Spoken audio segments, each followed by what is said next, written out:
Esta é a história do dia da Rádio Observador. Já terminou o estado de graça do governo?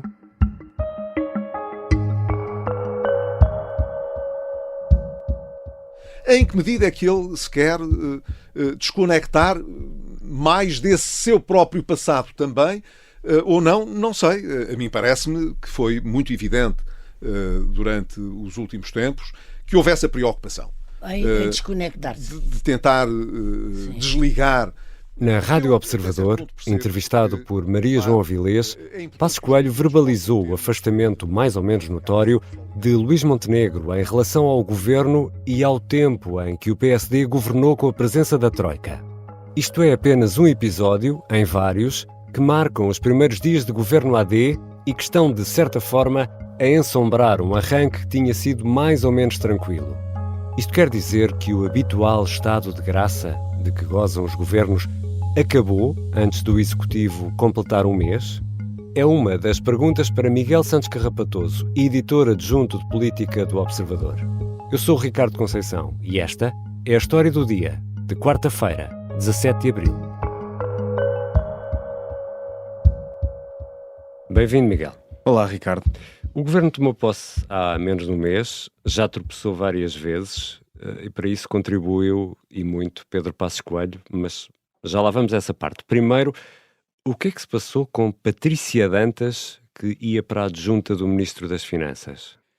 No fundo, houve jornais, nomeadamente o Correio da Manhã, que recordaram que Patrícia Dantas é neste momento, ou foi, melhor dizendo, acusada pelo Ministério Público há 6 anos de ter emitido faturas falsas e é suspeita de crimes como associação criminosa, burla qualificada, fraude fiscal, enfim, tudo envolvendo fundos europeus. Mas isso não vai ao questionário? Ou ela não respondeu ao questionário? Não. Os adjuntos não respondem ao tal questionário com 36 são só para membros do governo. Perguntas. É só para membros do governo, secretários de Estado e ministros. Acontece que isto já era público, este caso é subejamente conhecido e, portanto, no fundo, houve alguém que teve muito pouca prudência ao fazer este convite. É sempre importante dizer que não há julgamento, não foi preferida uma sentença. Não há trânsito em julgado. Inocente até prova em contrário, fazer essa pedagogia é sempre importante. Agora, do ponto de vista político, é evidente que esta ex-deputada estava numa situação que não recomendava convites deste género para o Ministério que é e com a exposição que tem. E depois temos, quase desde a primeira hora, desde que foi conhecido o nome, um outro caso, que é o da Secretária de Estado da Mobilidade, Cristina Pinto Dias. Sim, mais uma vez, é um caso que também já tinha sido noticiado no passado. Cristina Pinto Dias, agora Secretária de Estado da Mobilidade, saiu da CP com uma indenização depois de trabalhar lá 18 anos. Saiu por comum acordo, não é? Exatamente. Foi para a Autoridade da Mobilidade dos Transportes, recebeu uma indenização, como dizia, e este caso presta-se naturalmente a comparações com o de Alexandra Reis, que, como sabemos, saiu com uma indenização milionária, portanto estamos a falar de valores muito diferentes, circunstâncias muitíssimo diferentes. Neste caso são 80 mil euros contra os 500 mil. E são muitos mais anos de casa, enfim, saiu noutras circunstâncias, mas aqui, mais uma vez, a percepção na política conta muito. Não há nada de irregular. Não contam apenas os factos, a percepção conta muito e mandava, mais uma vez, o bom senso que esta escolha não tivesse sido assim, era perfeitamente dispensável, foi um erro não forçado por parte do governo, um de alguns que já se vão acumulando. E depois temos aquele tropeção, que eu diria que levou mesmo a uma queda figurada, talvez do Primeiro-Ministro e do Ministro das Finanças, tropeçaram e caíram, levantaram-se de novo, que é a história do IRS. Primeiro ponto, o governo falou ou não falou verdade? Para te responder honestamente a isso, ou com propriedade, pelo menos teríamos quase de contar uma história com barbas que vai até ao Pontal, ao primeiro Pontal Luís Montenegro, em que esta proposta foi apresentada. Entretanto, o mundo mudou, há um novo Orçamento do Estado, o governo socialista, Fernando Medina, na altura ultrapassou largamente a primeira proposta do PSD, que depois adaptou a proposta para o seu programa eleitoral, apresentou-a várias vezes. Portanto, tecnicamente, não se pode dizer que o governo mentiu. Portanto, o que tu estás a dizer é que houve uma primeira ideia do PSD para reduzir a tal história dos 1.500 milhões. O governo do PS avançou com a medida e agora o governo do PSD dá continuidade à medida, alargando em mais, não se chega a 200 milhões. Ainda não se sabe até exatamente que valor será esse. Esse valor máximo de desagravamento do IRS. Ou seja, aproveitou o trabalho feito por Fernando Medina e acrescentou-lhe uns pozinhos que no bolo total parecem pozinhos, parecem e são, claro, pozinhos irrelevantes. Agora, tecnicamente não se pode dizer que Luís Montenegro ou os dirigentes e ministros do atual governo tenham mentido, mas é legítimo dizer que omitiram uma parte muito importante da história. Porque instalou-se uma ideia na sociedade de que, pronto, viria aí uma brutal descida de impostos, e o que é facto é que não vem. Portanto, a culpa aqui é nossa no sentido do cidadão contribuinte que não percebemos. Obviamente que não é nossa no sentido do cidadão contribuinte. Há um dever e uma responsabilidade de comunicar bem e de forma transparente, dever esse que o governo não cumpriu. Agora também é importante notar uma coisa: o que está a ser discutido é uma parte substantiva do programa do governo, mas é apenas uma parte. Quando se fala em redução de impostos e redução do IRS, há mais uma série de medidas que o governo tem preparadas. Falo, por exemplo, da taxa máxima de 15% para os jovens até aos 35 anos.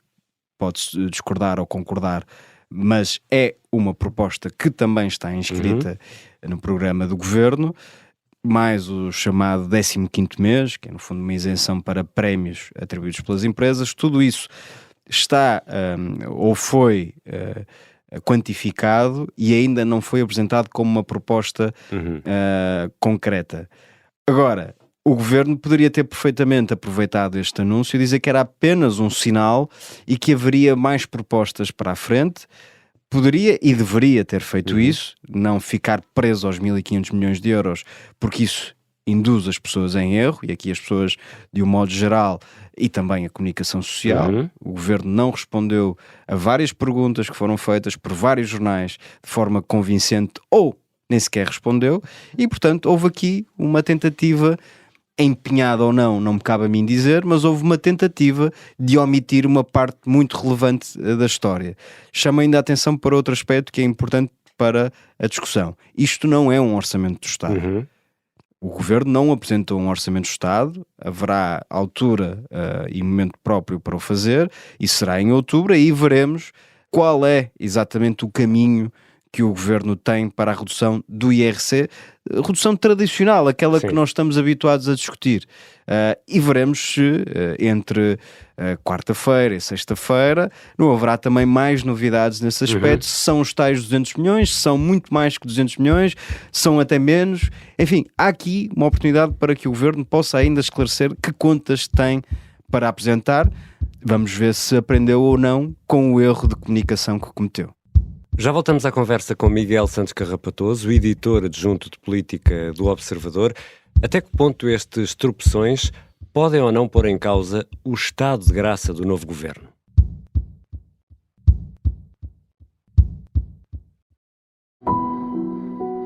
Esta é uma história de intrigas, segredos e traições. É uma história de agentes secretos e de um agente secreto em particular. Vladimir Vladimirovich Putin. Esta é a história escondida de como Vladimir Putin montou uma teia de poder e guerra que começou no KGB e acabou na Ucrânia.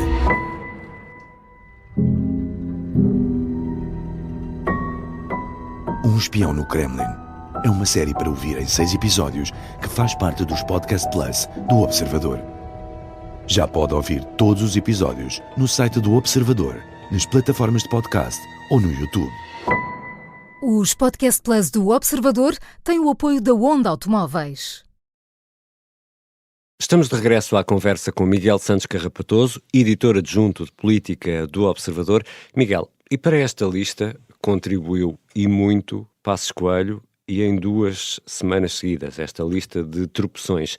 Proponho-te aqui uma ordem cronológica, temos que ter uma ordem qualquer, e começamos pelas declarações do ex-primeiro-ministro na apresentação do livro Identidade e Família, em que verbalizou a discordância que tem com Montenegro ou com o atual PSD em relação ao Chega. É fundamental que nós possamos olhar para as pessoas que ficaram desiludidas nestes anos.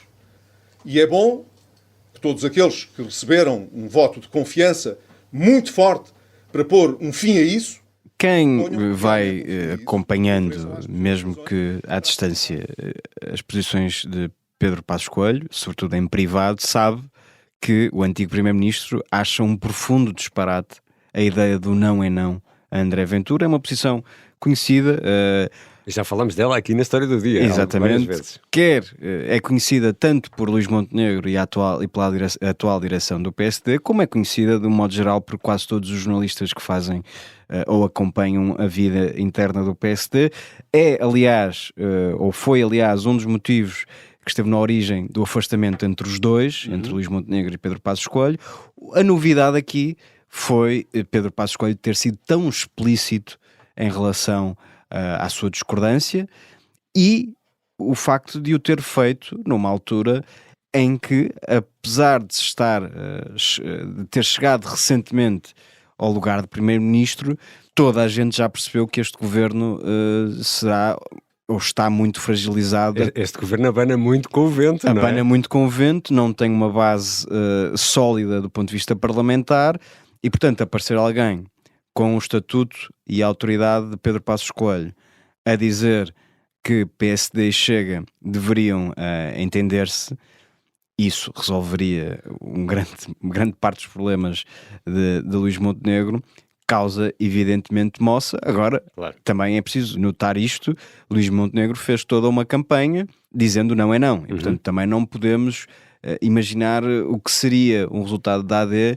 se Luís Montenegro não tivesse feito essa campanha nesses termos. Portanto, não se trata de dizer se é Pedro Passos Coelho quem tem razão, claro, ou Luís Montenegro.